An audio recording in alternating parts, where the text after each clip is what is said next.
150 of you? What the hell? Yo, we're opening up with 150 people in chat. Let's go. Let's go. What's up, you guys? It's your boy Sooplex, and it is here. We are live. We are talking about a lot of things. A lot of things to talk about today. Obviously, yesterday saw the return of CM Punk to not AEW, but WWE. And now today, we're going to be asking the question, since AEW fired CM Punk and that led to the events of, well, what happened yesterday, is AEW officially finished? Is AEW, is it curtains for AEW? Is it lights out? It's a question we're going to answer on the stream. But first, let me go through the chat. We got a lot of people, a lot of y'all loaded in here for this one. I think y'all just wanted to talk today. Either y'all wanted to come in here and defend AEW, or y'all wanted to kick some dirt on the grave. So let's see what we got. We got Jonah playing. We got Meme Gangster, Thurin Alberry, Mass Goal, Yakuza Kick, Milk Bath, Jesse Escobar. I see a lot of familiar faces in here. A lot of new faces too. What's up? What's up? What's up? How we doing, guys? How we doing, chat? So, I mean, tell me how we feel coming out of CM Punk now in WWE. I'm imagining the consensus is overly positive. Everyone's excited. Is there anybody here that honestly wish that CM Punk had not come back to WWE? Because I know these people are few and far between, but they do exist. And I'm curious if those people are in the chat with us. Is there anybody here who honestly believes CM Punk should not have came back, wish he would have stayed going? Is there anybody here? I promise we're not going to bully you, but I'm very curious if these people actually exist in this chat right now. I know they exist. They might be like the 0.1%, but they exist. And I just want to scope out where they are. I want to see where their head's at. If they're here. They may not be here, for all I know. But guys, how what's up? What's up? Y'all, the chat is just flowing today. I don't know, so many people in the chat.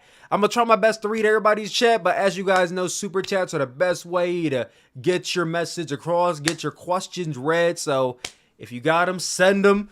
But anyway, I feel like we should be playing a little bit of background music, because I mean, like, yo, it's some chill vibes. Let me get some lo-fi music playing, just to get the vibes going right now.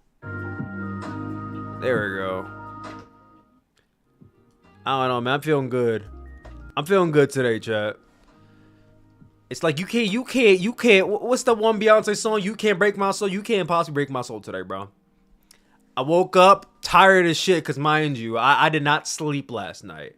After the CM Punk news, I couldn't sleep. I literally tossed and turned in excitement, trying to upload a bunch of content. I got all the content up, mind you. I blew up on TikTok, Instagram, YouTube's doing well. Twitter, I usually never blow up on Twitter, but I gained like hundreds of new followers on Twitter today. Like, holy shit. Thank each and every single one of you who showed out, no matter what application you're on. Thank you guys for showing support and watching my videos. You guys are the best. We recently just hit 75,000 subscribers on this channel. Like, holy shit, guys, I've been doing this for 10 years, and we are now so close, this close to 100,000 subscribers. That's even crazy to say. So thank you all so much. The stream cut out? I sure hope it didn't. We should still be here. No frames drop. Hey, Braylon Dennis, thank you for the $5 super chat. I'm super ecstatic. He's back. Make WWE more legitimate. Again, well now. I know we're all excited, but let's not say make WWE legitimate again as if it wasn't legitimate the first time. I do think it is fair to say, and I'm going to say, I think this is fair to say. You don't have to agree, but I think this is a fair statement. WWE did not need CM Punk. They didn't need him. At the end of the day, WWE was doing their best box office. They were selling out shows. Maybe the ratings aren't 2 million, 3 million like it used to be. And that's just the nature of television. The ratings just keep falling and falling and falling. But they were doing their best business that they have ever done in their entire existence without CM Punk. So he wasn't needed. But goddamn, is it nice to have him back. $5 super chat coming in from Inoitsa City Art. I don't think AEW is dead, but Tony Khan needs to sell the company. Him needing to sell the company, I don't know about that, bro. Because who are you selling it to exactly? Who are you selling this company to? Who's buying it off of Tony Khan? I mean, let's be honest. Tony Khan may not be the Tony Khan of 2021 or 2020 or 2019, but I mean, he's still the visionary of AEW. I'm not ready to say let's cut ties with Tony Khan and he's going. It's over for him. I'm not saying that. I think Tony Khan has built up enough good grace with me and a lot of AEW fans that we should be willing to give him some time for redemption. You know what I mean? Like, don't get me wrong. If you ask me, Sooplex, what has been AEW's worst year? I would literally say it's 2023. 2023, in the 4 years AEW's been around, this has been their worst year. In terms of content, this has been their worst year.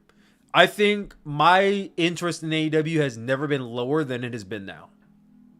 And that's not saying that I don't care about AEW or I don't like AEW, because I'm still an AEW fan. I still love the company, and I still watch week to week. I don't watch every single show week to week, but I keep up with the shows. I buy every pay-per-view. My God, can't be a fan and not buying pay-per-views, like $50 a goddamn month. But no, I don't think we're selling anybody yet with Tony Khan. Hey, MASP with the $4.99 super chat. He says Mania Night 1, ME Punk versus Rollins for the world title. Night 2, Cody versus Roman for the WWE title. Me and both Cody and Punk walk out as champion. Oh, you are involving yourself in the storyline. Okay. So I think we're gonna talk about the elephant in the room here. CM Punk is back. I think everybody and their mama already knows. He came back yesterday. He came back last night. So the big question a lot of you have is, Sooplex, what are your thoughts on this? Now, as you guys saw by my reactions yesterday, I'm fucking pumped. I'm fucking excited. However, I think I must be very fair in saying this, because I know a lot of you have been bringing this up. I did say about like 2-3 months ago in September, when Punk got fired by Tony Khan and AEW, that Punk deserved it. I admit it. I said it. I'm not deleting the video. I'm not straying away from it. I'm not going to pretend I didn't say it. I said that Punk deserved to get fired. The video still remains up on my channel. If anything, you know what? We should go back and watch that video. What do y'all think, chat? I feel like we should go back and watch that video. I want to see in retrospect what I thought. What did Sooplex really say 3 months ago when CM Punk got fired? It was a 5-minute video. I had like 3 different people do reactions to that one specific video, despite me actually making like 4 to 5 different CM Punk videos after that. That one video is the one that people reacted to a lot. 199 super chat from MASP. Me means main event. Oh, okay. Thank you for specifying. Because you said me, and I'm assuming you meant like yourself. And I'm like, okay. He sold out. Oh, yes, I definitely sold out. I need Seth to drop the title to Shinsuke. Well, I mean, if Seth were going to drop the title to Shinsuke, that should have happened a while ago. I think that time has come and gone now. Come and gone. But guys, real quick here, I think we should go over the video I was referring to. I'm talking about the video where I basically said I think CM Punk deserved to get fired. I'm gonna watch that. We're gonna watch that video back, see what I said, and I'm gonna react to me. We're gonna react to me. How about that? That should be some fun content, right? Because I ain't gonna lie, I'm probably gonna stand on every single thing I said and still agree with that point. I have no reason to really disagree with myself at this point, honestly. Why would I disagree with myself? Alright, guys. Hold on, first, let me take this away. Here we go. Here's the video. Hey, look at me with the fucking twist downs and shit, man. I was looking fresh to death in this video. Let's go. There we go. Here I am. I was looking fresh to death in that with the little fade and shit. I need to get that hair back, bro. Bro, my cousin usually braids my hair. Haven't had a chance to get in touch with her. Sooplex reacts. Yes. This is me reacting to me reacting to CM Punk being fired by AEW. We're going to see what I said and react to it. Here we go, guys. Let's get into it. Bruh, CM Punk is fired. I'm not even joking to you. They just fired CM Punk.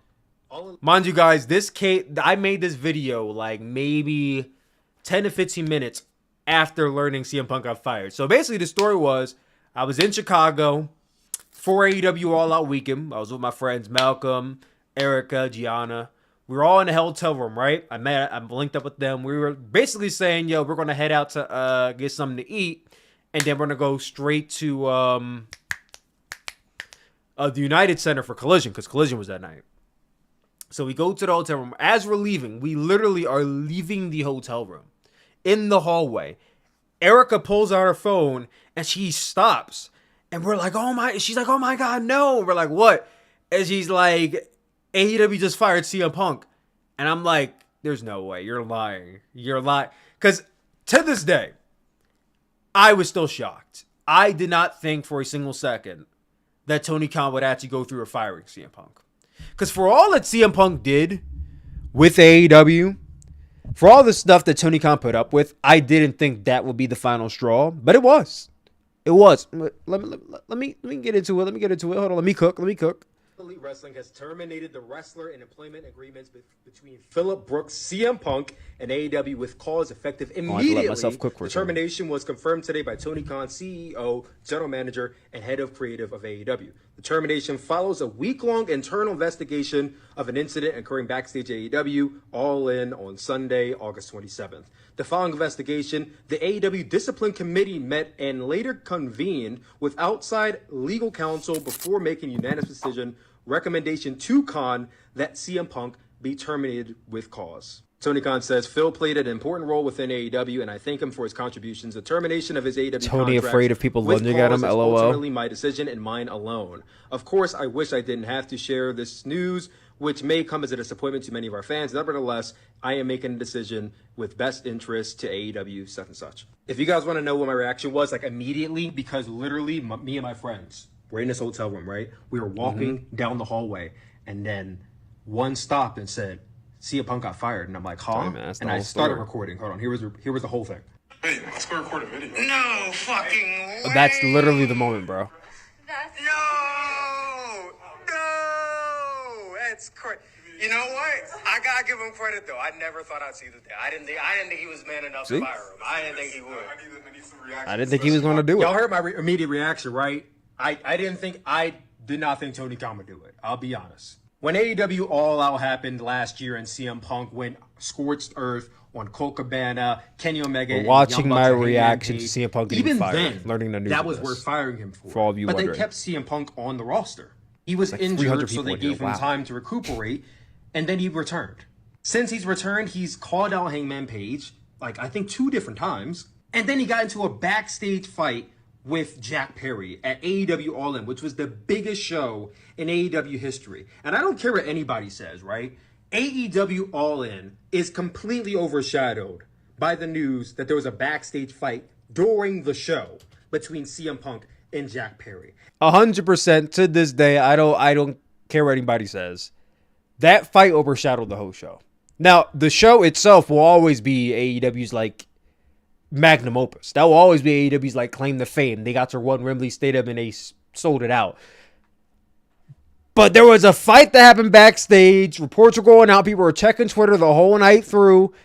That's all people were talking about throughout the entire duration of the show.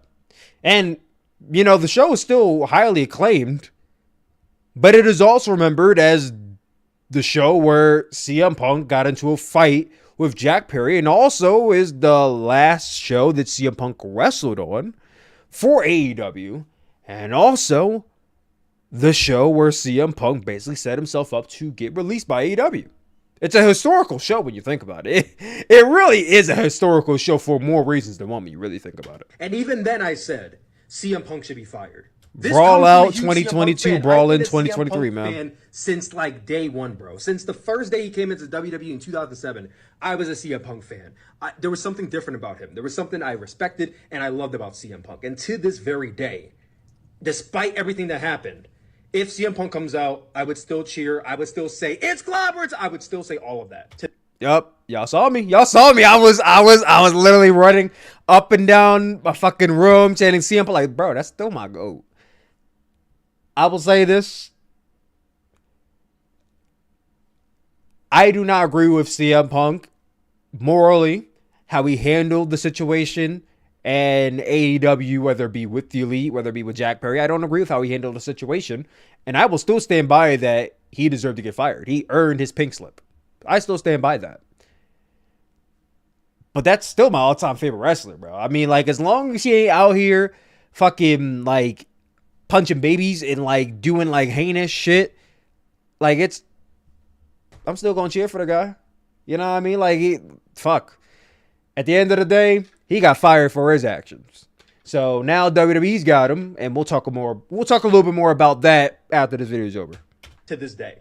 But there is a degree where I have to say he's a scumbag. Like, I Maybe I should have called him a scumbag.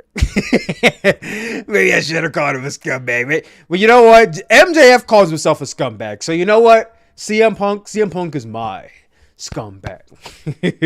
CM Punk's my scumbag. That's what I meant to say. I can't support him when it comes to this stuff. Even though I feel like I'm a fan of his, I can't support this. So when I see this, exactly, you could be a fan of somebody and not support their actions. Like, I don't know why people thought that was such a hard concept to understand. Like, I am still a fan of the wrestler and the wrestler's work. However, the person behind the wrestler, what they're doing, no, I do not support what they're doing. And as long as they're not doing anything like super heinous that is becoming a menace to society, like, I don't see a reason to, like, cut off all ties of being a fan of his. Yeah, he got into a fight with a couple people, but, like, you know, that's man shit. That's shit that gets handled. It was handled. He got fired because of it. So at the end of the day, there was a conflict. There was a resolution. That's the end of it. CM Punk is now in WWE. So I don't know what more y'all want me to do. I'm not going to sit here and be, you know, oh, CM Punk, you know, he shouldn't be back. He shouldn't be in WWE. Like, you know what? That's WWE's decision. If Triple H saw what happened in AEW and he still took a chance on CM Punk, who am I to be pissed at Triple H? Who am I to be pissed at him? Triple H knows what he's getting into. Nick Khan knows what he's getting into. They know what they signed up for. So if anything happens with CM Punk and he goes backstage and he chooses to fight Seth Rollins, what the fuck are we gonna do? I'm gonna hop on here and I'm gonna be like, well, I ain't gonna sit here and say that I'm surprised, but damn. That's crazy. He blew his last chance. That's exactly what I would say if it happened, man. CM Punk got fired. My immediate reaction wasn't to be upset like y'all saw. Like, I was shocked, but I was like, you know what? Like, he kind of deserved it. He did. You can't go around being a dick, calling out people, calling out your coworkers, making a fool of your boss, going to these big shows, and then what's saying, going on, guys? Thinking you could do if you guys have not already, anything make sure you guys like and subscribe for more content like this, Jack baby. Perry walked up to him. Jack Perry called him out. At the end of the day, this all started with CM Punk. You can say that Jack Perry called out CM Punk was wrong, and he absolutely is. I need y'all to listen. Jack Perry should be suspended. I need y'all to listen to this real closely, all right? Because I feel like a lot of people like to look over this part. All right, hold on. Jack Perry called him out. At the end of the day, this all started with CM Punk. You can say that Jack Perry called out CM Punk was wrong, and he absolutely is wrong, and Jack Perry should be suspended for his actions. I wouldn't go as far as say that Jack Perry should be fired for what happened. You can make the same debate that if Punk got fired, Jack Perry should get fired. You know what? If you want to make that claim, you know what? You can make that claim. I think he should stay suspended. But here's the thing. At the end of the day, Jack Perry took it upon himself to call out CM Punk publicly. Was the wrong move? Absolutely. But who did it first? CM Punk was out there calling people out publicly all the time. He did it at All Out in the media scrum, and that's what led to the fight the first time. So now it comes back around to him, and he has a problem with it. Like, come on, the hypocrisy of this. And people were saying it's Punk's fault. Like, yeah, Punk. I mean, people are saying it's Jack Perry's fault. Like, you know what? No, it stems from Punk and his actions. Punk should be leading by example. Punk should be leading the youth, not punching the youth. Yo, Squid Kuma with the $5 super chat. AEW is dead as soon as Impact becomes TNA again. Are you insinuating that you think TNA is going to take AEW's spot? I don't know, man. That's.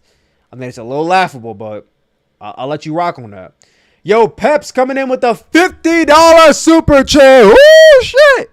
$50 super chat from Peps. He says, CM Punk arriving on AEW or Brawlout really became the butterfly effect to last night. Brawlout was the spiral that happened, but Brawlout more or less is the spiral that led into everything we've seen so far. If CM Punk would have just let bygones be bygones with the Elite, I mean, at the end of the day, you don't gotta shake hands and sing a kumbaya about a campfire with them. But like, if he wouldn't have let that shit slide, or he would have went and talked with them backstage instead of airing his grievances publicly and then having a fight, bro, none of this shit would have happened. Literally, none of this would have happened if CM Punk would not have went out on, I can't say national television because it was YouTube, but on a public forum and called out his bosses. That's how this all started. It started with CM Punk. People don't like to admit it, but it started with him. You could say, yeah, Heyman Page shouldn't have said what he had to say, and the Elite shouldn't have been spreading rumors, and this and that with Coca Cabana, but when it all dials back to it, all that stuff we were just talking about with Hangman Page. Yeah, Hangman Page said what he had to say about CM Punk on live TV. That could have been handled backstage. That was on Tony Khan. That whole situation with Hangman and CM Punk, that was a Tony Khan issue that Tony Khan should have handled, and he didn't. So that's on Tony Khan. The whole issue with CM Punk and the Elite, that again should have been handled with Tony Khan. If he would have nipped that in the bud, maybe they wouldn't have gotten this far.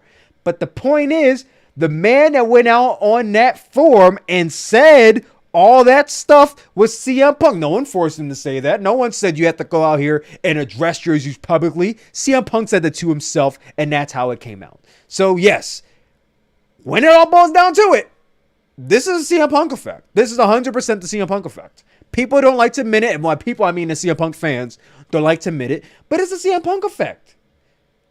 It is. And he's still my GOAT. He is still my GOAT. I'm still going to cheer for him. I'm still going to tune in on Monday Night Raw tomorrow, and I'm still going to pop, and I'm still going to fucking cheer and do his clobber time and all that, but I will sit here and I will say at the end of the day, CM Punk, he signed himself up for that pink slip. That's just the end of it. It's just the end of it. CM Punk did that first. CM Punk took it upon himself to call out Sooplex your W. Thank you, on Sonny, live I appreciate television. you, man. And what happened to him? Nothing happened to CM Punk when that happened. Exactly. So you have a man who's 20 years older than you, doing the exact same thing you did, but to you, and now it's a problem. CM Punk's mindset are the same rules that apply to me, don't apply to you, and vice versa, and that's just not how this works. So at the end of the day, CM Punk being fired, like I said, I thought it was the right move to make. He should have been fired a while ago. And I give props to Tony Khan for actually following through with it because I didn't think he would. Exactly. I give Tony Khan props. I was even more shocked that he fired him today of all, he got fired the weekend of AEW. It took massive balls, bro. It took massive balls for Tony Khan to fire CM Punk the weekend of All Out. The weekend that they were in Chicago, Illinois. You already know, All Out, Collision.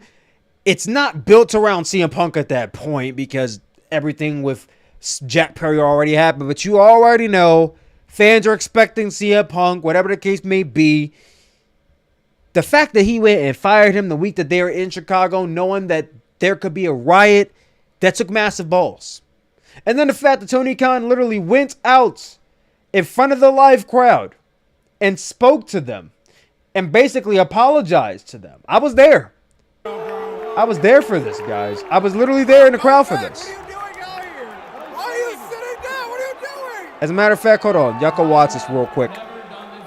If you guys have never seen this, this is footage of Tony Khan addressing the crowd after he fired CM Punk at AEW Collision. I took this footage myself. I'm about to go turn my air off because I forgot to. I don't know if you guys can hear in the background, but I'm going to go turn it off and then I'll be right back, but we're going to let this play out for a little bit, all right? I wanted to come out and talk to you before the show starts. Usually when I come out here in Chicago, in front of friends and family, This is never going to end well for you. I always talk about how I'm from this great state. I'm from the great state of Illinois myself.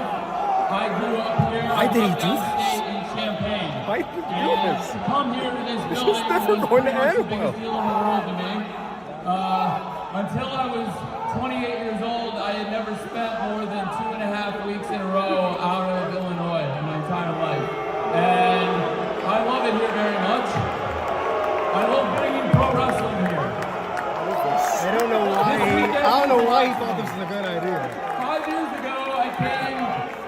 It wasn't actually in the city, as many of you remember. 5 years ago, it was out at Hoffman Estates near the streets of Woodfield. I went to the original All In. That was the biggest independent wrestling show of all time. 5 years later, last weekend, we had AEW All In. That was the biggest pro wrestling show of all time, period. He said, period. We sold more tickets to that show than any wrestling show in the history of the wrestling business. And now, it's very important to me to keep the tradition of All Out alive. All Out started, to be honest with you, because when I started AEW, Ring of Honor had paid for the original All In, and I couldn't call it All In without possibly getting sued by Ring of Honor, which I now own. I came here to talk to you from the bottom of my heart because today I had to do one of the hardest things I've ever had to do, and sitting here right now is one of the hardest things I've ever had to do. I mean, we forgive you, Tony. Or at least I do. You get it. At this point, what I'm going to say, Wait, what did he do? Why is he out here? I'm so confused. Oh, what? And All Out this weekend because I really respect all of you. I'm a wrestling fan like you, and if I were in your shoes, I could totally understand. I'm not a CM Punk fan, but I get it. But I just want to tell you, I'm out here because I had to do something I did not want to do today. What are you talking about? I'm very sorry to fans or anybody who's upset by it. I believe it. This week we I know you didn't want to do it. I know you didn't want to do it. Independent of me, I have a discipline committee in AEW that is independent, and it's comprised the majority of lawyers. Such a work, bro. And I also brought in outside legal counsel. Did y'all hear the guys say this is such a work, bro? Yo, fans are crazy, man. Fans are crazy. This guy literally sat next to me and said, yo, this is such a work. Like, I swear to God, wrestling fans are the only people in the world where you can literally get into a ring. A fan can hop the barricade right now, get into a ring, stab CM Punk with an actual fucking knife, just leave him bleeding in the middle of the ring, a puddle of his own blood, and they will call that shit a work. They will find a way to proclaim that it's fake. They will say that it's leading up to a storyline. The fan was hired by Seth Rollins. It's leading to a match at WrestleMania 40. Wrestling fans do that shit, bro. I swear to God. They're the only people in the world. They will see the most realest shit, and they will still find a way to say that it's fake. They refuse. They refuse to get worked. It's funny to me. It's really funny. Back to independent lawyers to investigate this and make a recommendation. This was different than anything I've ever been involved in sports and wrestling. It was very tough. When I met them, the unanimous recommendation was the action that I took. The action that I took came. Imagine this is your first time hearing about it. Oh yeah, right? I have to say it stems from an incident. Wait, what is he talking about? Last weekend at AEW All in London. I've been going to wrestling shows like you for over 30 years, and the first one I ever went to was with my dad, who's here tonight. I don't know why this man started telling his whole life story to us. You know what it was? I don't want to self-diagnose. I don't want to diagnose Tony Khan with anything. But as somebody who is legitimately neurodivergent, I have ADHD, I'm almost 100% certain that Tony Khan is also neurodivergent. I just watch the way he moves, he talks, his verbiage, his mannerisms, just how touchy-feely he is with people, how socially awkward I don't like. I definitely think he's neurodivergent. I think he's neurodivergent. I'm almost certain he is. And there's nothing wrong with that. But I think that explains a lot of the way in which he acts. And if you don't know what neurodivergent is, it's basically people who are just like, you know, socially, mentally, like, what's a nice way to put it? They're on the spectrum. They're on the spectrum. So Tony Khan would be on the spectrum. I'm on the spectrum. Tony Khan's on the spectrum. That's the nice way to put it.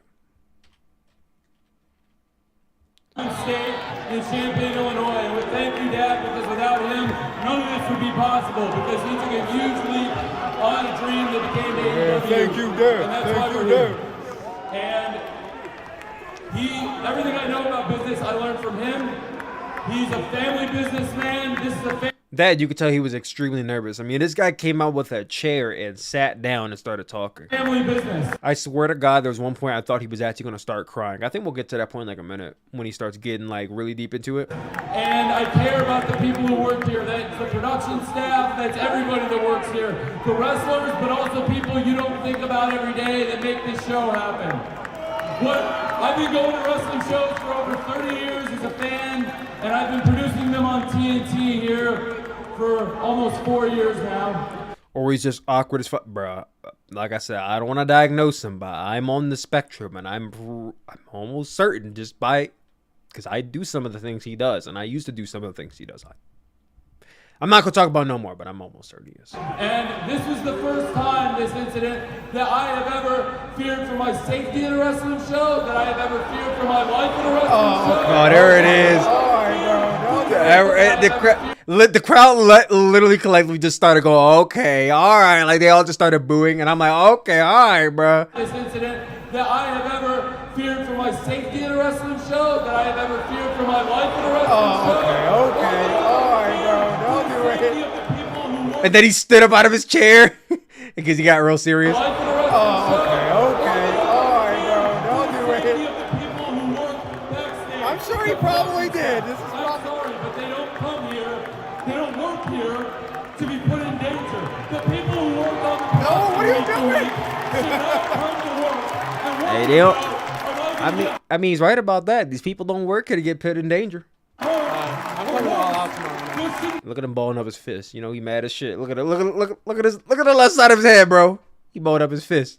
It's like the fucking Arthur meme. You know, the meme where Arthur's like fucking like this. Like that's Tony Khan right now. These 50-year-old people with artificial joints worry, am I going to get hurt for coming to work? You're right, Tony. Now say fuck CM Punk. I'm sorry, I can't have that. And I won't have that. That's why I made a very tough choice. There's no place in the world. This is literally the last place in the world, literally the United Center, that I would want to tell you this. But, no. And if you want it, look. First and Don't start foremost, Man, rambling. he said, I'm like, oh, Lord. I was like, oh, Lord, he about to say some dumb shit, bro. No. And if you want it, look. First and Don't start foremost, rambling, bro. The recommendation was from the committee, but the decision. This is guilty conscience talking right now. This is such guilty conscience talking, bro, because he did not have to start saying all that other stuff. Like fear for his life, and no, it's the committee. Like he started shifting blame. He get guilty conscious. But I want you to know This is guilty that I conscience know talking. you're This is all so here awkward. because you love professional wrestling. This company is a love letter to tell he feels professional bad. wrestling. And I know there's wrestlers here that every single one of you care about. They're all going to work very hard to put on a great episode of Collision for you here tonight. They're going to work very hard. props to you, I Tony. promise, to put a great all-out on for you. Because we've been doing all-out here for years. And I want to keep it in Chicago forever. It means a lot. I love this town. I love this state. I love so many people here, including my family and so many of you. I love pro wrestling. I love doing this every week. Thank you for being here tonight. I was almost certain this man was about to start crying right here. Apologizing. Stop incriminating yourself. Thank you for being here. I feel like he left before he started crying, honestly. And listen, I'm sure Tony Khan, tears running down his eyes, piss streaming down his legs, saw the news that CM Punk is now all entertainment. I'm almost certain that happened. Guys, what time did that happen? when CM Punk came back to WWE, that was like 10:55, right? It wasn't quite 11 o'clock, which means that AEW Rampage would have still had to been on the air. Right? Right, guys, when CM Punk came back last night, that was during AEW Rampage, right? I'm almost certain that was during AEW Rampage when CM Punk came back last night. So Tony Khan would have had to have heard about that. Oh, I would have loved to have been a fly on the wall. I would have loved to have been a fly on the wall in Gorilla, in AEW, when that news happened. Would have loved to be backstage for that. I've been backstage at AEW and WWE before. I've been backstage for both. But never doing anything important. Sooplex, do you think CM Punk did all the controversial stuff in AEW to get back to WWE, or no? If not, why do you think he did all of these things? So conspiracy talk is what we're about to get into. So Super the Epic asked me, do I think CM Punk did all the controversial stuff in AEW to get back to WWE? So did he do Brawl Out and Brawl In and all the stuff with telling people you can't show up to Collision? Did he do all that as a way just to get back into WWE? No. I don't believe for a second that CM Punk did all of that with the intent to just make his way back to WWE. I don't think CM Punk had that as his end goal. Now, I believe that somewhere along the line of Brawl Out 2022 to when he got fired, I believe somewhere along that line, CM Punk may have started the process of thinking that going back to WWE might be the end goal.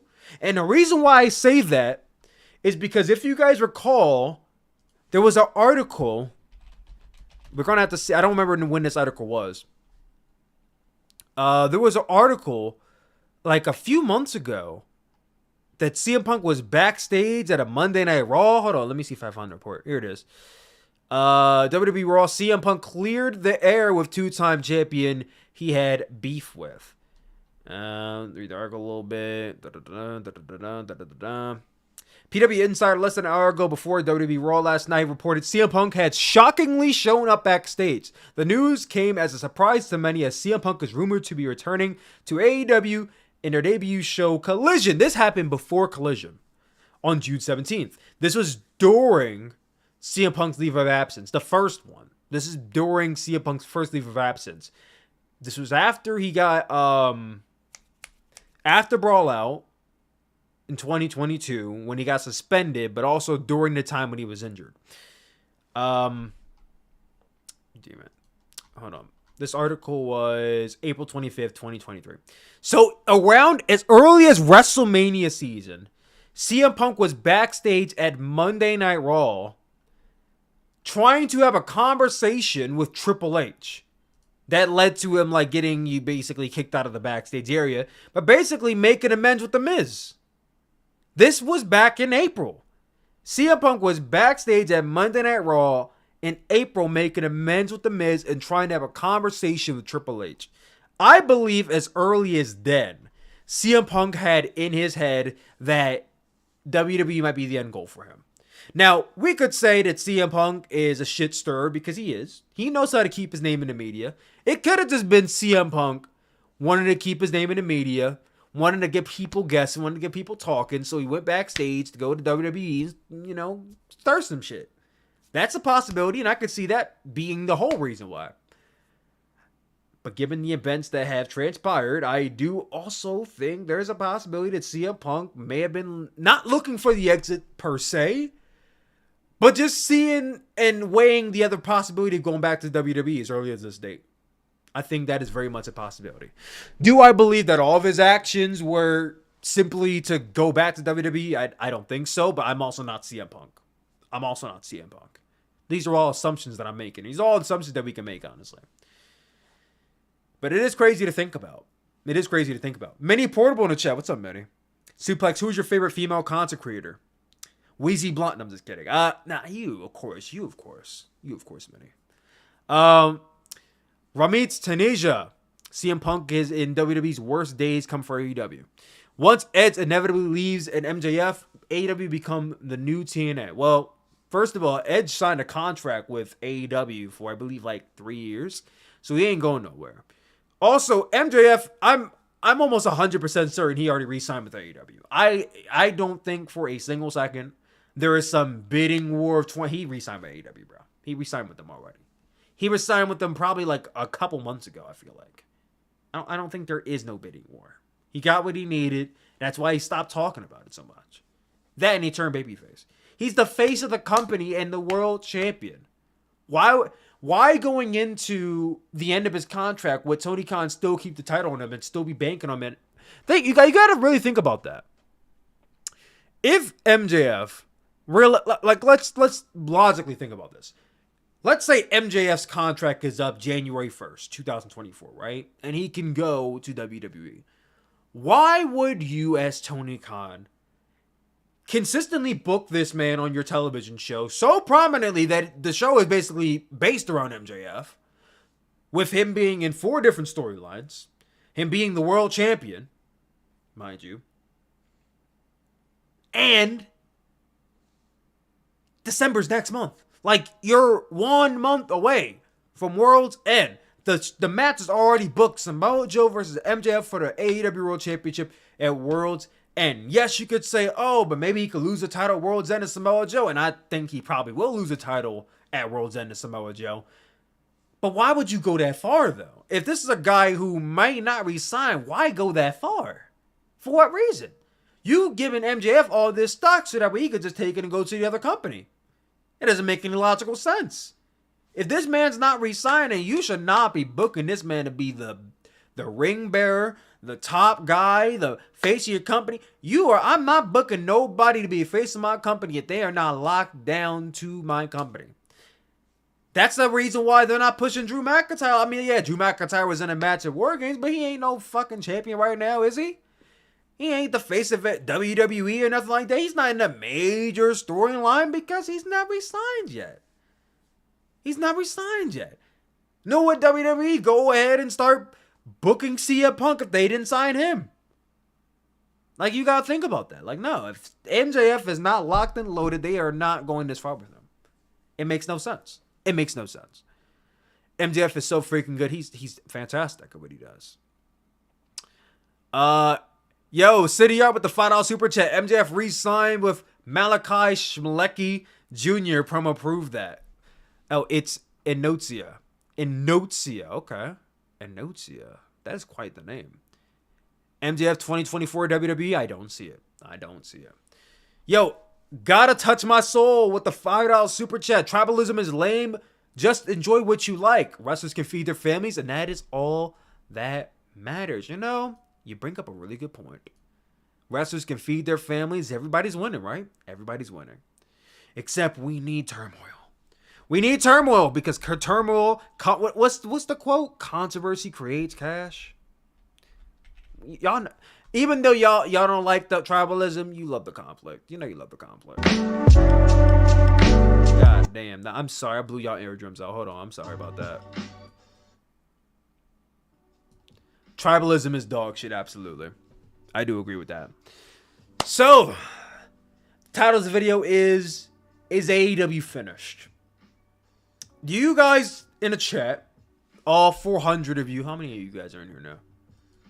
473 going on 500 of you. Do you guys in the chat think AEW is done? This is the death note. I mean, we ain't saying AEW is going to croak tomorrow and go under by the end of the month. But, like, do you guys think AEW is not redeeming themselves in 2024? Show of hands. Show of hands. Who in the chat thinks that AEW is not redeeming themselves in 2024? Because you guys also got to consider the fact that in October of 2024, their contract with TNT is up. Their contract with Warner Discovery is up in October of 2024. If they don't get renewed, they have no home. Now, I believe they will find a home. If, that's a big if Warner Brothers does not renew them, they're going to find a home somewhere. Somebody's going to want them. They're the second biggest wrestling company in the world. Somebody's going to want them. It may not be WWE buying them out like people might expect, But somebody's going to want AEW. It's just a matter of who. And I don't even think it's a matter of who, because I do believe that Warner Brothers is probably going to keep AEW. I think what Tony Khan is fishing for right now is he's fishing for more money from them. Because at the rate he's signing people and at the rate that AEW is going with production, he's probably going to need more money from Warner Brothers. And I think that is likely what he's trying to do. He's trying to shop that market with AEW, the pay-per-view revenue, the sales they get with their merch, and all that other stuff to get that deal with Max. And obviously the Max deal will be probably a part of them re-signing with Warner Discovery. The only thing is right now is that, unfortunately, it doesn't really seem like Max wants AEW on the programming, because, I mean, let's talk about it. If Warner Brothers really wanted AEW on Max that badly, it would have been on Max already. I mean, that's just the honest God truth. If Warner Brothers really badly wanted AEW programming on Max, it would be on Max. If she wanted to, she would. If he wanted to, he would. How many times have we heard that relationships? If he wanted to, he would. How many times have you heard that? If he wanted to, he would.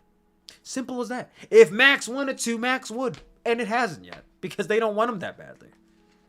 Now, I don't think it's a case where they don't see the value. I think it's simply a case where there's a lot of space. There's a lot of... What's the word I'm looking for? I can't get too techie with it because I don't know all too much about the streaming world. But what I can tell you is that... Let's take YouTube, for instance. YouTube is a internet video uploading platform. Literally thousands of pieces of video content gets uploaded every single minute to the platform. YouTube is probably running on 1 billion teraflops of data right now in order to get all those videos up.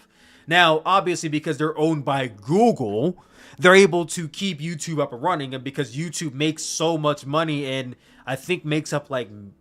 something like 30% of Google's overall revenue, they're able to keep that going for as long as Earth fucking exists. YouTube will be around. YouTube don't go nowhere. YouTube's not going nowhere. But YouTube has so much, let's say, disk hard drive space, they can afford to put all these videos on there every single minute of the day. The same applies for Netflix and Hulu and Amazon Prime and Disney Plus and all those other programs. They have thousands and thousands of gigabytes and teraflops of data, but it's not limitless. It's not limitless data that they have access to. You only have but so much, and that is why when they add new programming, let's say Netflix just added... for instance, they added the Scott Pilgrim vs. the World TV show, the anime, which I have yet to watch, even though Scott Pilgrim vs. the World is one of my favorite movies of all time. They add that movie, but they take away 2 more movies. And you're like, oh, they took away the movie. And it's like, well, they need to make room for this to go on, because at the end of the day, even though they have a lot of space, they don't have limitless space. They don't have an infinite amount of space. They only can use up but so much space before they can't upload shit anymore. And that will never be the case. So in order to keep that ball rolling, they got to take stuff off. Same happens with every single platform. You add stuff, you take stuff out. And with Max, it's a case where they're taking stuff out, obviously. Much like every platform, you're taking content out. But AEW, AEW is not one movie. AEW is not one TV show. AEW is 4 years worth of content. You're talking about 4 years worth of Dynamite. We gotta do math real quick, all right? So, hold on. We'll do the time and date calculator. It's my good old friend right here. My favorite applications. Go to the time and date calculator, all right? So, today right now is 11/23. No, not that. Okay, count days. All right, so let's start from AEW's first show was October the 2nd, 2019 to now, right? I guess I would have been count weeks. Week number. There we go. Calculate week numbers. Okay. Well, I mean, you didn't really give me the number of weeks since then. All right, let's just give a number. All right, let's give a number. All right, let's say that's what? Let's do 4 times 50. 4 times 50 is like 200. Let's say there's 200 episodes of AEW Dynamite. There's 200 episodes of AEW Dynamite. 200 times 2, because there's 2 hours in every episode. That's 400 hours of AEW Dynamite. Now add that with the amount of hours went into Rampage. Let's say Rampage is 100. 100 hours of Rampage plus 400 hours of Dynamite. That's already 500 hours of television. Then you add on Collision, which has been around for like 6 months. So we'll just add on like 50 more hours. That's now 600 or 500, 650 hours. Then you're adding on all the pay-per-views they had. That's almost 1,000 hours of content that AEW has that you're not going to just like half-ass upload it. You know what I mean? You're not going to put AEW on Max, but then you don't have year 2021 on there. Like what fucking sense does that make? You got to add all Dynamites, all Collisions, all Rampages, all Darks, everything AEW's got to be on there. That's almost 1,000 hours of content.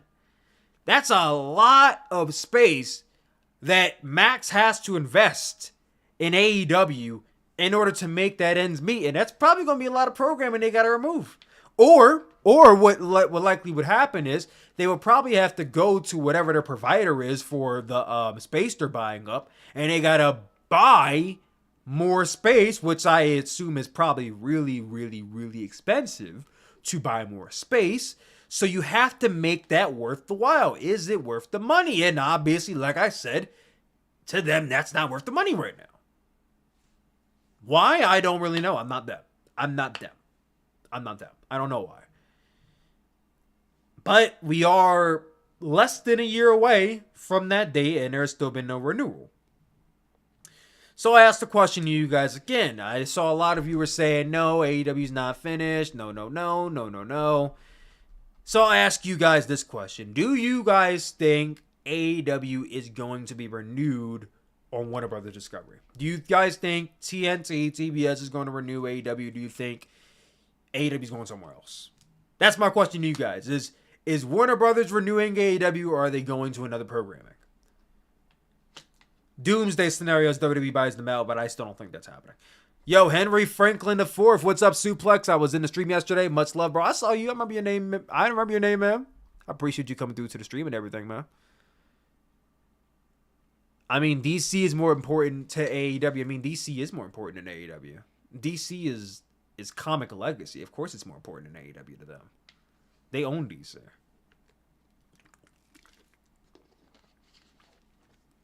The majority says no. I think that AEW is staying with Warner. Okay. So it looks like the majority is saying that they're staying with Warner. That's good. So if they're staying with Warner, then AEW can't be finished, right? AEW can't possibly be finished. But then I ask you guys this question, which I already kind of addressed myself earlier. Would you guys say that within 2019, 2020, 2021, and 2022, that this was the worst year for AEW in terms of content? And not in terms of like them losing CM Punk and them losing such and such to WWE, but like in terms of the overall programming of AEW, would you guys say 2023 was the worst year for them? Out of 2019, 2020, 2021, and 2022, was this the worst year for them? Honestly, I thought it was. 2019 is literally too small of a time block to say it was the worst. 2020 is a little unfair because COVID was happening, but I still think it was still pretty strong. 2021 was by far their strongest year. And 2022 was good. It wasn't as great as 2021, but it was still relatively good. But my interest in the product noticeably started declining this year. And I feel like it has not gotten much better as the years going on. There's been some peaks, but it's been a lot of... My interest in AEW has been doing this a lot. There's been a lot of peaks and valleys, a lot of roller coasters with my interest in AEW this year. Whereas normally, it's kind of like... boop, boop, boop, boop. It's been like a lot of... like... Here, 1 week, I'm watching AEW and loving it. The next week, I can go maybe 2 weeks. Didn't see Dynamite, didn't see Collision, but I'm keeping up with the show. I ain't gonna lie to y'all. There's some weeks I don't watch Collision, I don't watch Dynamite. There's some weeks I don't watch SmackDown, I don't watch Raw. But there's definitely been a lot more weeks this year than any other year where I intentionally just did not watch Dynamite or Collision. When I do my Wrestling Year Wrapped video, which I did last year, it's a video where I went through all the shows I watch, and I'll tell you guys more about it. I feel like when I do my year wrapped, I'm going to have like a very low amount of Dynamite Collisions I watched this year. Not very low, but like lower than usual. I think it's going to be like closer to half the year I probably watched Collision and Dynamites. In full. Let me specify in full. Sooplex is the GOAT. Thank you. Oh, who is the GOAT? I'm the GOAT. Hey, Sooplex, what is the most dangerous move you have ever witnessed? The most dangerous move I ever witnessed? I'm pretty sure, I don't know what the match was, but I saw a clip on Twitter of a guy doing a shooting Canadian Destroyer off a like 10-foot ladder through a table. It was so fucking gnarly, and I wish I never see that spot again. I think the biggest problem with AEW right now is they live and die by MJF. Ooh, the problem is they invest in too much one person. The fact that he is in the 5 different storylines and they need him is too worrying. Well, I think you do have a case to that. Don't get me wrong, MJF is the bread and butter of AEW and obviously is the best part, arguably, about AEW right now. But they are putting so much stock in him that if he were to go down with injury, they would be fucked. I'm not going to sit here and lie to you. I think AEW would be fucked if MJF went down with injury. I know MJF might be going through like a bit of a hip issue right now, but it's not like anything major. Especially if he's wrestling like at World's End next month. But if MJF went down right now and he's going to be out for 6 months, they're fucked. They're screwed. Because there's 5 storylines rolling around him. He's your AEW World Champion. You're not ready. You're not ready for a AEW without MJF. We haven't even seen an AEW without MJF. MJF has been healthy the entire length of AEW, and now he is the guy in AEW. There is no CM Punk. If he drops, they're screwed. Now, they would recover at some point, but they'd be screwed. Because they invest so much in MJF. They cannot afford to lose him. So those spots for MJF doing the goddamn leaping elbow drop outside the ring on nothing, and he needs to stop doing that shit, bro. You can't be doing that, bro. Because they go down. Tony Khan might be shitting himself, honestly. The most dangerous move I've seen is a shooting star press Kobaker. That sounds insane, bro. $5 super chat from Pasto the Blurred. AEW isn't getting renewed by Warner Brothers, but it doesn't have anything to do with AEW killing content for insurance money. You think they're not getting renewed? Okay. Okay, so if you don't think they're getting renewed, then who do you think they're getting picked up by? Because I don't think for a second that AEW would not get picked up. If Warner Brothers did not pick them up, somebody else would. AEW is the number 2 wrestling promotion in the world. Why wouldn't somebody pick them up? There'd be no reason to. But hey, while we're on this topic, and while we're riding high right now, the video title is the... My bad, I'm watching here. The title of this video is AEW Finished? We talked a bit about that briefly. But I did see a video on here, uploaded by Top 10 Wrestling. I think Top 10 Wrestling was the same guy that made the 99 Problems with AEW video. I could be wrong, though. But I saw a video on here posted 2 weeks ago called The Downfall of AEW in 2023. It's a bit of a 8-minute long video. And I feel like this video he's mainly talking about Ric Flair, but he could be talking about a multitude of issues. You know, AEW, like I said, I think this is the worst year for AEW. And they got a lot to work on in 2024. But I'm sure there's other people out there with similar opinions to me. So, Top 10 Wrestling. We're going to watch this video called The Downfall of AEW in 2023. See what he has to say and see if I agree with a lot of his statements. So, without further ado, guys, we're going to watch and react to this video. This is The Downfall of AEW in 2023. So AEW has been making some very questionable decisions recently. First of all, before we hop into this, the background music for his video is straight out of Death Note, which is my all-time favorite anime. I fuck with this video already. Straight up Death Note, which I like this guy. He's like me. I try to use music very strategically. He used the Death Note audio, and the downfall of AEW, it's the Death Note. I saw him, man. That's clever. That's clever. I appreciate that kind of stuff. Will Chisholm with the $5 super chat. CM Punk return to WWE still don't feel real to me. Your reaction was great. Oh, thank you. It was authentic, man. It was authentic. Let's get into this video. Appreciate you for the $5 super chat. Signed Ric Flair to a multi-year deal. That's right. 2,000-year-old prehistoric wrestler Ric Flair has been signed to a multi-year TV contract in the great year of 2023. Please, for the love of God, just don't let him wrestle. AEW, for me personally, is starting to lose its identity, and it's starting to no longer feel like the alternative. You know, I will say one thing. I feel like this year, more than any year that I've seen AEW, they've become more and more like WWE.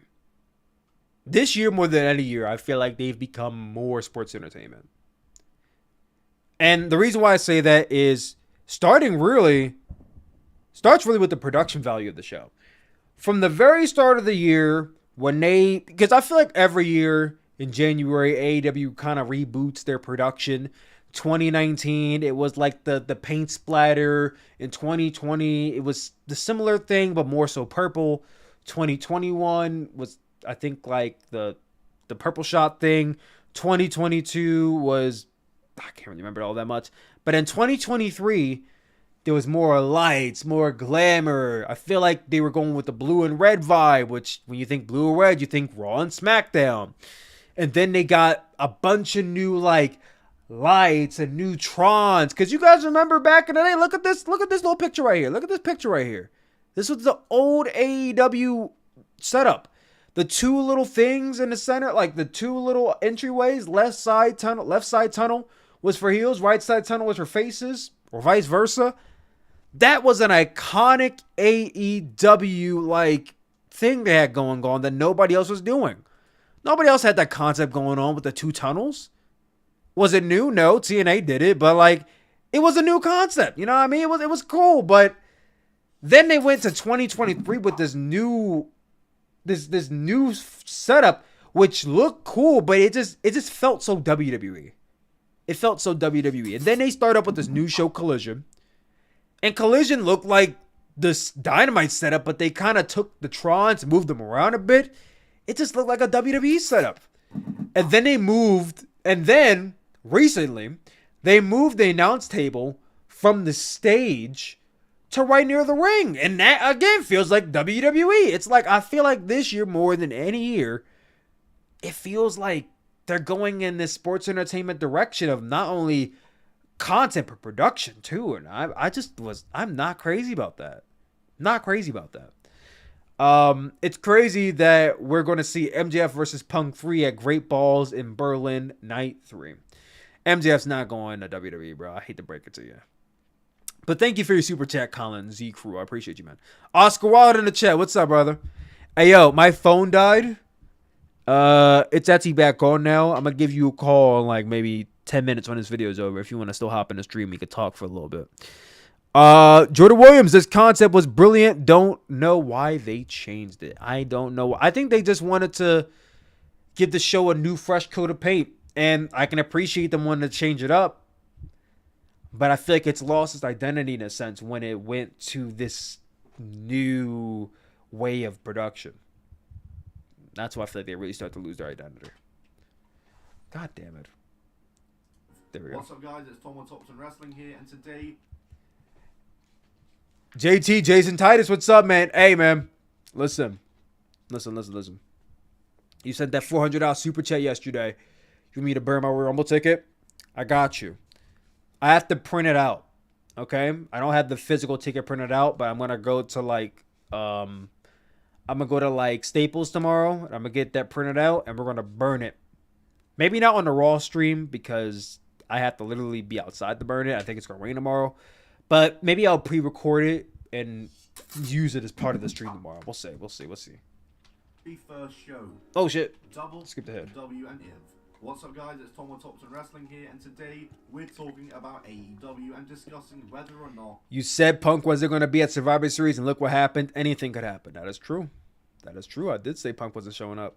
Shit on my face. That AEW has fell off. And I have been watching AEW... Do you guys think AEW fell off? Comment down below. Let us know. ...from the start. Since the very first show, Double or Nothing 2019, right? I was at the very first show. I was at the very first Double or Nothing. If you guys actually go on this page, go to playlist, Sooplex Wrestle Vlogs, you will find my vlog of Double or Nothing 2019. Surreal. I just remember how exciting that show was and how much hype there was around it. The show was brilliant start to finish, and there really was something in the air in AEW for the first year or so. I'd argue that the run of shows AEW put on from the very first... No, don't burn the ticket anymore. Bro, you don't send a super chat. Now you don't want me to burn it? Why not? Shit, I'm going to burn it anyway, bro. You already sent a super chat. You already committed. I'm committed to it now. AEW Dynamite in October 2019 up until Revolution in February 2020 is some of the best wrestling team... That shit doubled in value after Punk return? Well... You said a $400 super chat, so I'm gonna burn it. Like CM Punk's theme song, "This fire burns." Oh, we're gonna burn it to the theme song, "This fire burns." That's what we're gonna do. And one of the greatest wrestling runs on TV. Argue with your mutton up until Revolution. God damn it, keep skipping ahead. The video game definitely didn't help. It's a culmination of things that. That's made it hard to have faith in, to be honest. The AEW video game, man, that has been a big flop. It's crazy. Because I ain't gonna hold y'all. I may have only played the AEW Fight Forever game like 2 times. Y'all, I'm gonna be dead ass with y'all. I think I only played that game 2 times. 2 times. Once on launch day and once the day after launch day. And I never played that game again.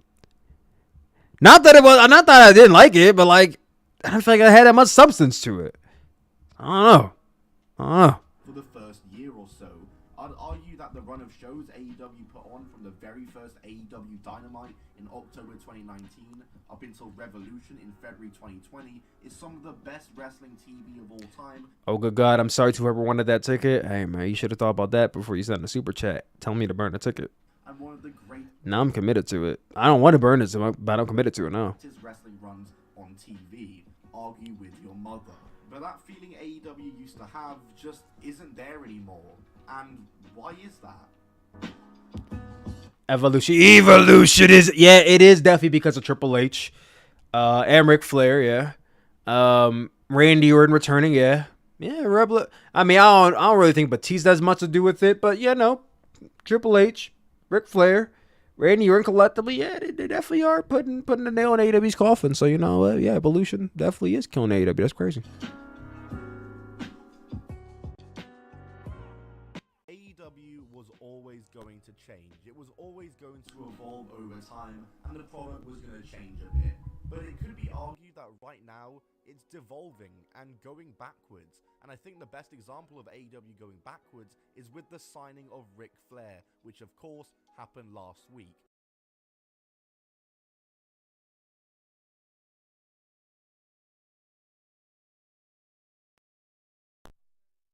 Again, I'm sure many people have already said it already, so broken record here. AEW signing Ric Flair was an unnecessary move for them to make. What is he even doing right now? What is Ric Flair's role in AEW television? I know he signed with them for the drink and everything to be advertised on the shows, but he's not doing anything except for I guess the first time he was back on TV with Sting. But, like, has he really even been on TV since then? I mean, outside of their last pay-per-view? I don't know. In a way, I'm kind of happy he's not on TV, but then it's like, why did you sign him in the first place? I don't know. I think Tony Khan just wanted to have Ric Flair on file. I think that's what it is. And then also, if you have him signed, you could probably use him in your video game. So that's also something too. He wanted that Ric Flair. Oh, Paul. I thought he was about to say porn. He probably wanted the Ric Flair likeness too. So. Might be revealed as the partners to Kenny Omega, Kota Ibushi, and Chris Jericho in their match against the Callis family. Both of these two things are just things that would never happen in early AEW. And if you compare an episode of AEW Dynamite now to an early AEW Dynamite episode, you will see a lot of key differences. More comedy segments, less homegrown stars on the show, and more ex-WWE talent on the shows. And listen, signing and using talent that used to work for the WWE is not an issue for AEW. They're allowed to do it. But when you were signing them just to make zero changes to their characters and do nothing different with them booking-wise to where they used to be, then we're not seeing anything new. We're not seeing the alternative wrestling product that we wanted to see. Well, at the same time, if it's not broke, don't fix it. I mean, if guys are coming in AEW with successful gimmicks, don't change it. Don't change it. I mean, like, you're not going to change Adam Copeland's gimmick. So, like, you know what I mean? Like, I see where he's coming from, but at the same time, I don't think it's necessarily going in and changing people's gimmicks when they come in. I don't think that's a point I would make, but I see the point he's trying to make, and I see where he's coming from. And a perfect example of the opposite of this is Toni Storm. AEW have given her a whole new lease. Timeless Toni Storm is easily the best part of AEW right now. Her and Roderick Strong. Of life with her brand new and MJF. Like, MJF, Roderick Strong, Toni Storm carrying AEW. character. How their backs are not, like, injured, I'll never know. And as a result, she's one of the most compelling, interesting, and I feel must-watch people in wrestling right now. But then on the opposite spectrum, you have wrestlers like Saraya, who, as much as I do actually like her, to me just feels like she's still Paige. But to be... I mean, like, I don't feel like there's necessary. Don't get me wrong. I see where he's coming from. Like, I don't think a bunch of wrestlers need their gimmicks changed, if that's what he's referring to. Like, what would you have Saraya doing exactly? Like, you can obviously put her in a storyline or give her something to do, but, like, does her gimmick need to be changed? I don't think that's necessarily what we need to do. I don't know. I mean, I think it's more so in the booking of the show week to week than it is in the single characters on the show. To be fair to AEW, there is definitely something that has caused a big shift in the talent that we see on TV. Injuries. How many people are actually shelved right now, though?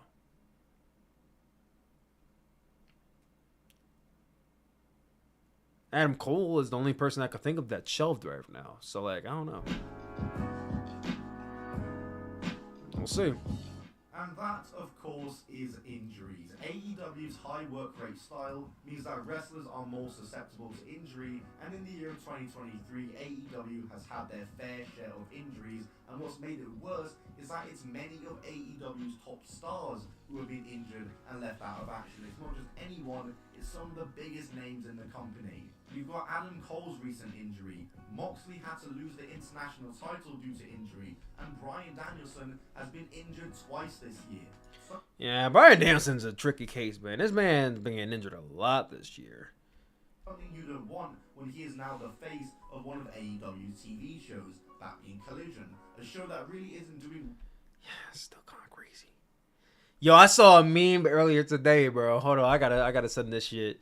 I saw this meme on Twitter, man. I was cackling. I ain't gonna hold you. I was cackling to myself. I gotta find it on Twitter and put it on the stream because I thought it was hilarious. It was a CM Punk meme, and it was very similar to this one. I feel like y'all might get a good laugh out of this if y'all hadn't seen it already. Let me see if I can find it. Hold on. I'm gonna see if I can find it. Did I like the tweet? God damn it, I know I saw this picture earlier. Where is it? Oh, here it is. Oh, that's too funny. Okay, hold on, yo. Hold on. Hold on, bruv. Hold on. Like, that still reminds me of the Will Ospreay at goddamn, what was the last show they had? Full Gear, where Will Ospreay is trying to talk and like the crowd's not even loud, but he's like, hold on, bro, hold on. I'm like, what are you yelling for? No, they're not even like, they weren't even loudly booing him, and he just starts fucking yelling at them. It was so crazy. It was like old man yelling at crowd or some shit. Hold on, because I swear to y'all, this meme goes perfectly with this video. Hold on.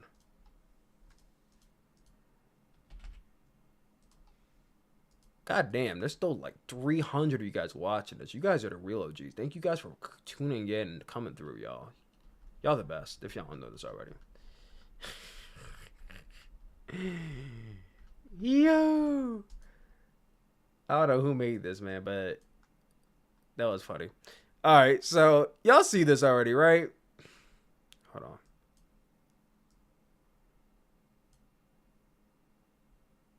God damn it.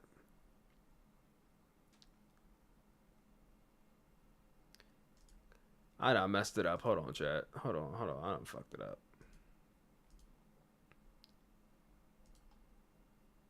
Alright, mind y'all. Y'all see this right here, right? They're talking about like Edge and the hard cam side. There's like nobody over there. I saw this fucking meme on Twitter, bro. I was cackling. Look at this shit. This is CM Punk at War Games.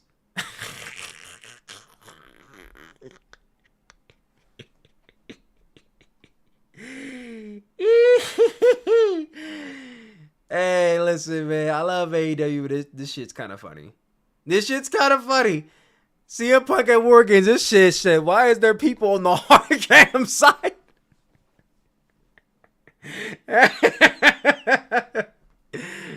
Oh, why is there people on the hard cam side? Is hilarious. That's crazy. Why is there people on the hard cam side of WWE, man? This is unusual. You know what? CM Punk has been out of the game for so long, he forgot what it's like to see people in the crowds. That's crazy. You know what? No one even said that. I said that shit, bro. Nobody better clip that, bro. I want AEW thinking I'm an op now. Nobody clip that. I don't want AEW thinking I'm an op, man. They won't ever invite me to their media scrum. But this shit is funny. I ain't gonna hold you. Alright, we'll take it out of here. I violated AEW hiking. Nobody clipped that. Well in ratings and attendance right now, and a show that could really use Bryan Danielson. Don't laugh too hard. Not to mention we also had Jamie Hayter getting injured and having to lose. Bro, I ain't gonna lie, I almost forgot Jamie Hayter existed, man. She been out of the game for... Damn, she been out for a year, man. She been out for a year. I deadass almost forgot she was even signed to the company. Like, Jamie Hayter was the girl, man. Jamie Hayter was, like, the champion. Like, she was hands down the best women's champion we had in a long ass time.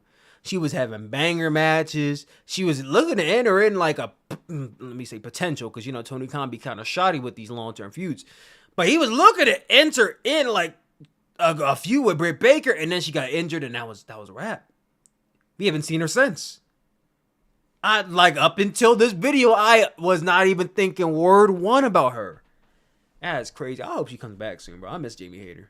Lose her AEW Women's title in the middle of a very good reign and at a very unfortunate time as All In Wembley was coming up. But where these injuries really hurt AEW isn't so much for the fact that they're getting injured and they're losing these talent on TV. It's for the fact that they don't really have a plan B for when AEW wrestlers get injured. This is very true. And they're in major storylines. They have no idea what to do. Because they were definitely screwed when Adam Cole got hurt. And I feel like MJF, the reason why, I'd say I take that back, they weren't screwed. The MJF Adam Cole storyline had to be stalled, and they've been doing a fairly good job of stalling that with the Adam Cole Roderick Strong thing going on. But the reason why they were able to kind of bounce back from that feud, from Adam Cole's injury, is because MJF is involved in so many other different feuds. Samoa Joe, Roderick Strong, he's in a feud with Wardlow, he's in a feud with goddamn, what's his name? Well, I guess Jay White not anymore, but like you get the point, like he was in a feud with Jay White and Wardlow and Roderick Strong. Like he was just involved with so many other people that it's like, it's not really that much of a loss that he's not feuding with Adam Cole at this very moment. But at the same time, like, it still was noticeable. And it still is noticeable. He's still technically the Ring of Honor Tag Team Champion, I believe. I don't know how much longer he's going to hold on to that, because Adam Cole was supposed to be out for, like, what? Probably a few more months or something like that. They didn't really clarify, but it seemed like he's probably going to be out for a little bit longer. With those storylines and have no sort of backup plan, which they should do because they have more than enough roster depth to be able to do that. And a great example of this is going back to Jamie Hayter. After Jamie Hayter lost the belt, what was AEW's plan B here, you ask? Well, they had Tony Storm squash Jamie for it, lose it to Shida weeks later, who then lost it to Saraya at All In, who, guess what, lost it about a month later back to Shida, and now it's seeming like Tony Storm is about to reclaim it from Shida, meaning... She did. And yeah, listen, the whole timeline of the Women's Championship, ever since Jamie lost that title, it's been directionless. It's been straight up directionless. It went to Tony, then went to Shida, then went to Saraya, then went back to Shida, then went back on Tony. It's been a revolving door of that championship. The only good thing that came out of that championship is Timeless Tony Storm. And that's the only good decision we've gotten out of it so far. But it's like, that, I don't know, man. It was bouncing around a lot. But it's also the AEW Women's Championship. Are we surprised Tony Khan doesn't give a shit about the women's division? I'm Tony Storm, obviously. But outside of Tony Storm, he don't care. Well, what's Britt Baker been doing? Has she been on vacation or is she injured? Because Britt Baker, she has been on TV in a fat minute, bro. What's Britt Baker up to? Get Britt Baker versus Tony Storm in there. I haven't seen Britt in the title picture in a minute. I think Britt going after the title wouldn't be a bad idea. Get Britt in there. Get Britt in there, bro. They had Tony Storm squash Jamie for it. What did Britt do? I don't even know what she's doing now. When's the last match Britt Baker even had? Bro, I don't even know what the last Britt Baker match was. Hold on a second. What was the last Britt Baker match? Does anybody know?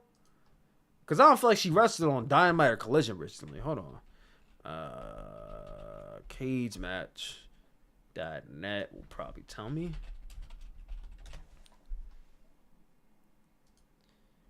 Dr. Britt Baker. Holy shit, bro. Look at this. 5.76. This is low. This is way... I don't know about y'all. I don't think Britt Baker's that bad of a wrestler. First of all, I don't even think she's a bad wrestler in general. I think she's decent. Like, you know, at times she can be good to even really good, but she's decent. I wouldn't say she's a 5. At most, I would say she's like a solid 6.5, but not a 5.75. That feels kind of low. I feel like y'all shortchanging her. She had a match against Chris Statlander back in September, which is like going on almost 3 months ago. She's been out of the mix for almost 3 months now. And then she was just kind of having matches for a while. I mean, look, Britt versus Ruby versus Taya versus the Bunny. When's the last Britt Baker feud? Her last feud was really, it feel like kind of a tie-up with her and Jamie versus the Outcast. That was really the last feud. Ever since Jamie got injured, she's just kind of been floundering. I don't know what to do with her. I don't know, man. I would give her not a title run. I don't think she needs that, but you know, I'll give her a title match. Maybe not World's End. Maybe at like, I don't know, whatever the January show is gonna be probably. Lose it to Shida weeks. Because at this point they're doing monthly pay-per-views, so you know there's gonna be a January show, whatever that is. Later, who then lost it to Saraya at All In, who, guess what, lost it about a month later back to Shida, and now it's seeming like Tony Storm is about to reclaim it from Shida, meaning we've just gone full circle and not much has really been achieved since Jamie Hayter lost the Women's World title, and as a result, the AEW Women's World title's credibility has been really hurt ever since Jamie Hayter lost it. It seems as this though much is whenever true. a big name in a storyline gets injured in AEW and plans change, they hold off on doing anything major with them until the original plans can be done again, rather than making a new plan that is on the same level as the original one, which once again is so incredibly possible to do because of AEW's deep roster depth. So yes, injuries are a key factor that have led to AEW falling off a bit and AEW's product quality starting to drop, but it's AEW's poor booking around those issues and backup plans which is causing even more issues. Yeah, no, I agree. I'll probably start to get some solutions towards the end of the video because I don't want to keep beating on AEW and not give solutions. But to me, overall, there was one key reason that I think AEW just feels completely what is that? different right now. Perception. Perception is everything in wrestling. How the fans view the product and invest themselves. Well, yeah, I'll say this much. WWE is definitely the hotter product right now. And it has been the hotter product since, like, what, the summer? I would say. Is again everything. AEW, when it first started, was the alternative. They packed houses based on that, and watching AEW felt completely different to watching Vince McMahon's WWE at the time. Whereas now, WWE has been taken over by Triple H and has a completely different product, feel, and fan perception. Yeah, there's been some time. There's been some weeks where Raw and SmackDown wasn't good, but, you know, largely the product has been better under Triple H. I will say that much. They are now the hot product, whereas AEW is the show signing Ric Flair in 2023 with dwindling attendances. You compare the two, and it's night and day at the moment. The perception of WWE right now is one that's in a lot better place than AEW right now. And that's an issue for AEW. A lot of AEW fans currently say that right now, AEW is too much like the WWE. Yep, I said it earlier. It is too much like WWE. And to be honest, I can sort of see it. We now have 3 TV shows per week, monthly pay-per-views, and the cards are littered with ex-WWE talent. This is nothing like how AEW used to be. And when AEW are acting very similar to the WWE in terms of product, then why even watch AEW? Just watch WWE, because A, they are WWE, and B, they're doing it better right now than AEW are.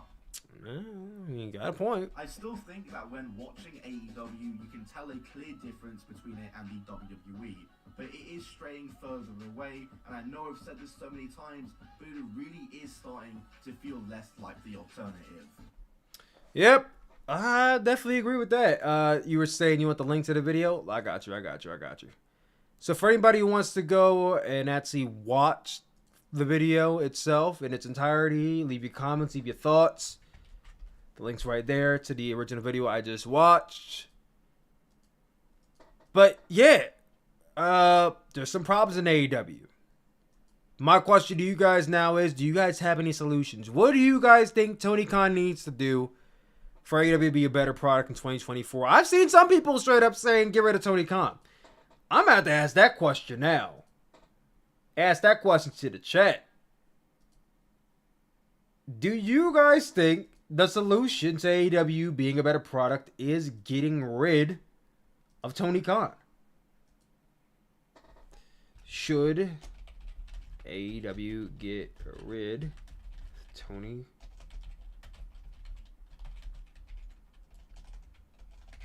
I'll see what the consensus is before I give my response. I'm putting a poll up right now, guys. Give it a vote. I'm going to call my friend in a second because I was supposed to call him in earlier. I'm going to see what he says. That's the poll right now. Should AEW, and by AEW I mean Tony Khan himself because he owns AEW, so he would have to actually step down. No one can really overthrow Tony Khan. He would have to step down when you think about it.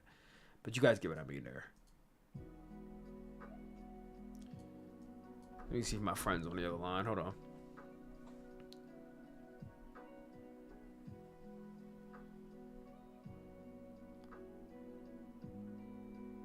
You got 69 votes coming through.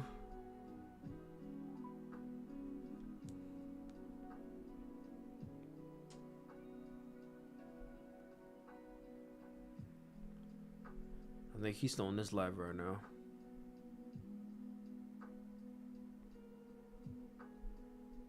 I think he might be on his live on TikTok.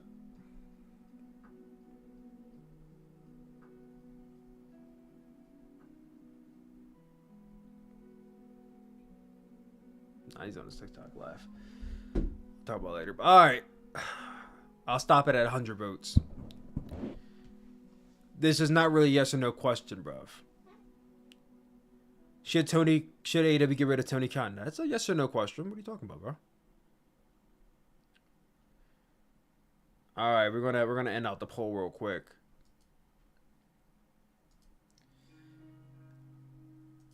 So ending out the poll with over 105 votes, it looks like majority votes says 64% say yes, 35% say no.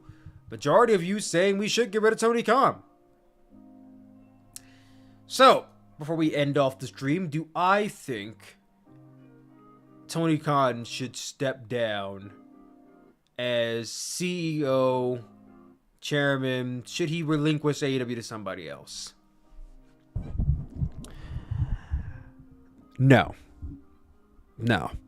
Despite everything going on with AEW right now, despite them not being in the best place, and despite their product being at its not its lowest point, but at a low point, I wouldn't say AEW should get rid of Tony Khan, nor should Tony Khan step down.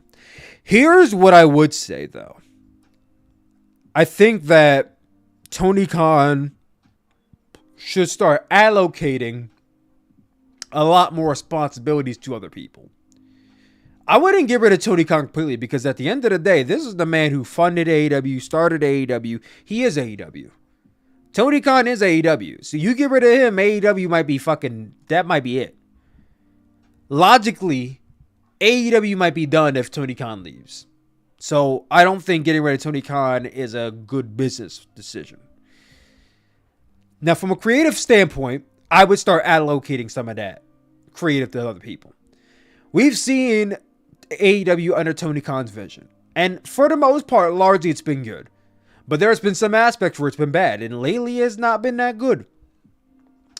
I think AEW under a new creative vision would be a fresh new start for 2024. Whether it be somebody who's on the roster wrestling like Bryan Danielson or Jericho or Moxley as a collective booking the shows. I mean, I know having the wrestlers themselves book the show might be a bit hazy, but, maybe somebody with that experience, I know Will Washington works with AEW. He's been helping Tony Khan on the back end. Maybe having him do more of that back end with like Collision or something like that. Or maybe you have some guys working backstage who are producers. Maybe they start doing the booking role. Like, I feel like you can start giving that responsibility. That should not all be contingent on one person. Brian should be at it. I wouldn't be opposed to that.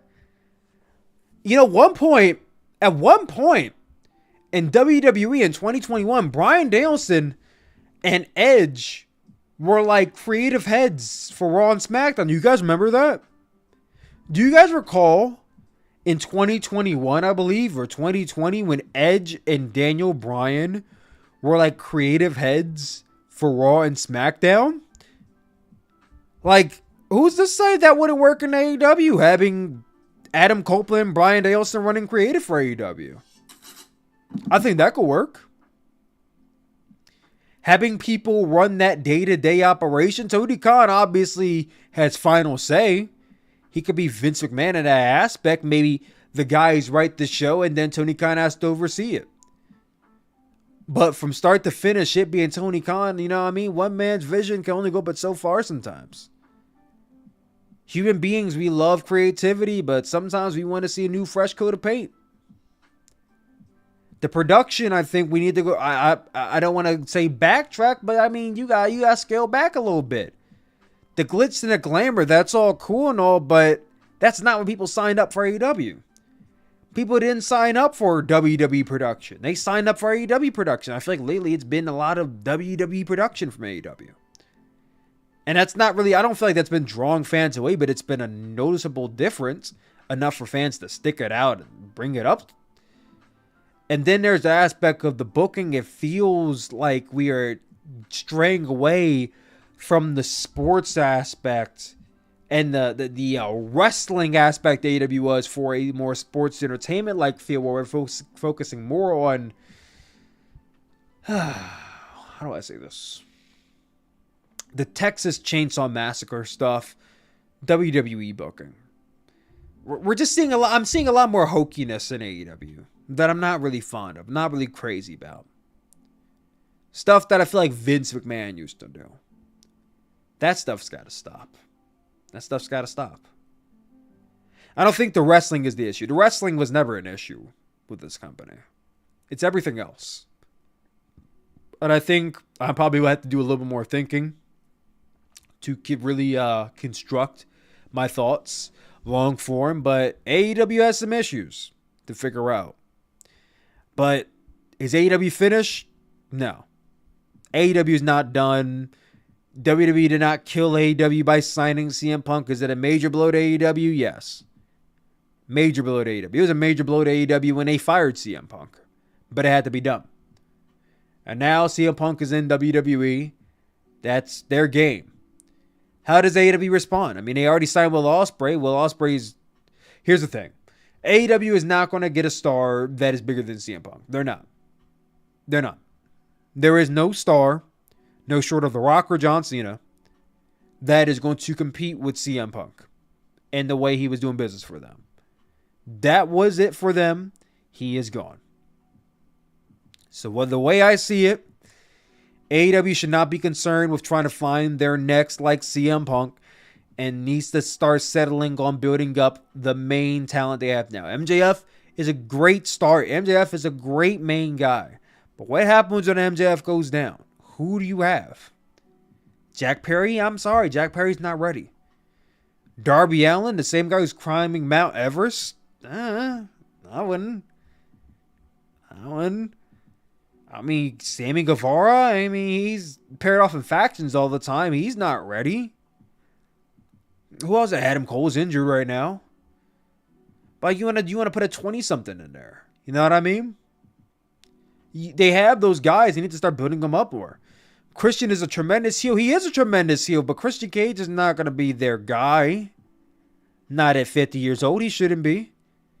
Edge is their CM Punk. Adam Copeland is not their CM Punk, bro. He's not.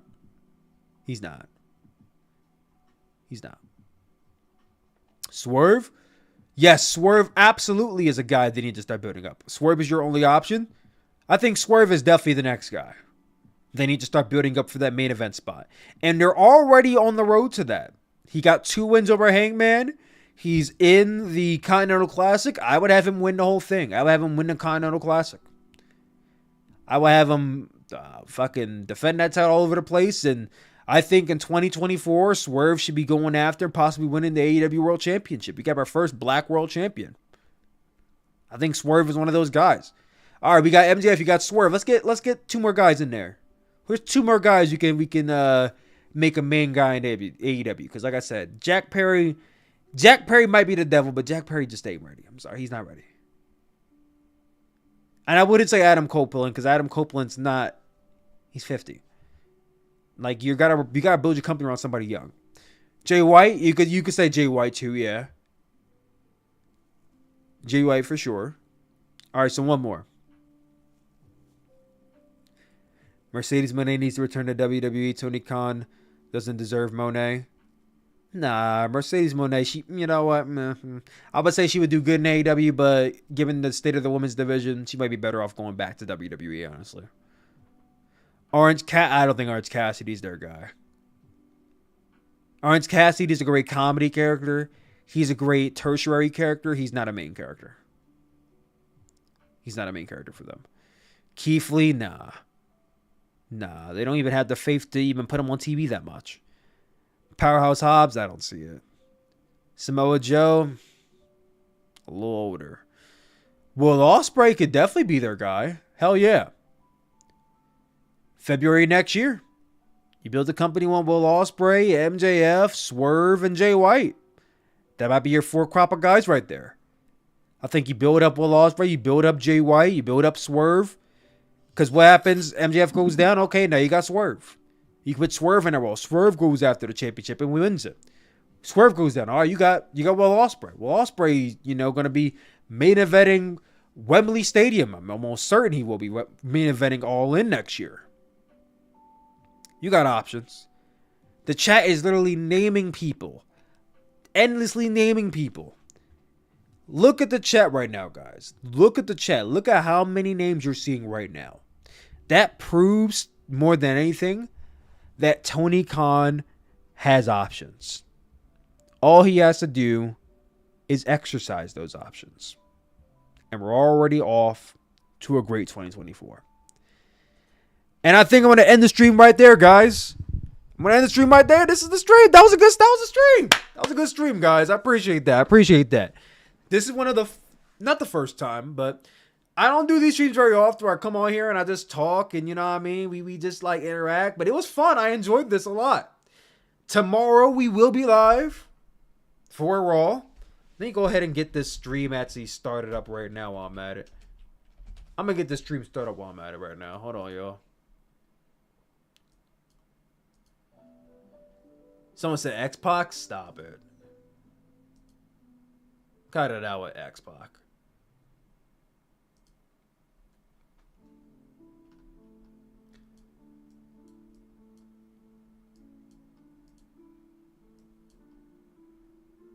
Alright, let me get this loaded up. Because I want to be able to end this stream and then you guys can go right to that one. WWE Raw is CM Punk.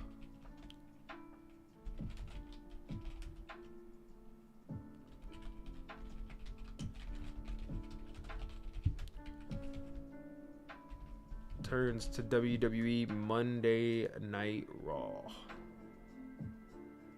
Great stream, guys. Great stream, by the way. You guys brought up some good points. A lot of good super chats, which I appreciate and I love you guys for.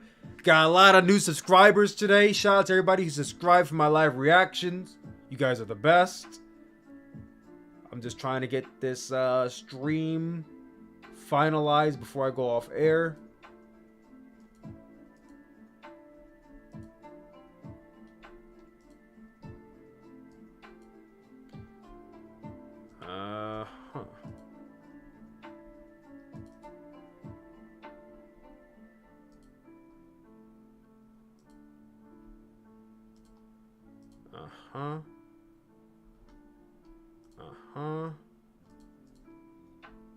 Monday. Stream starts at 8. We don't really do Raw streams like that, so you know what I mean? Like, I'm excited. You guys should be too. There we go. Let me go back to this stream.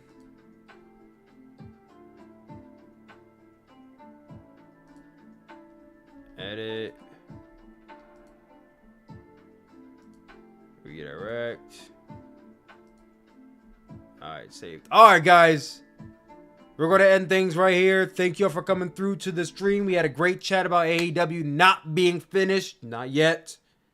Not yet. They still got some, like Mark Henry back in 2013. It got plenty left in the tank. So, yeah, guys. CM Punk is back. Woo!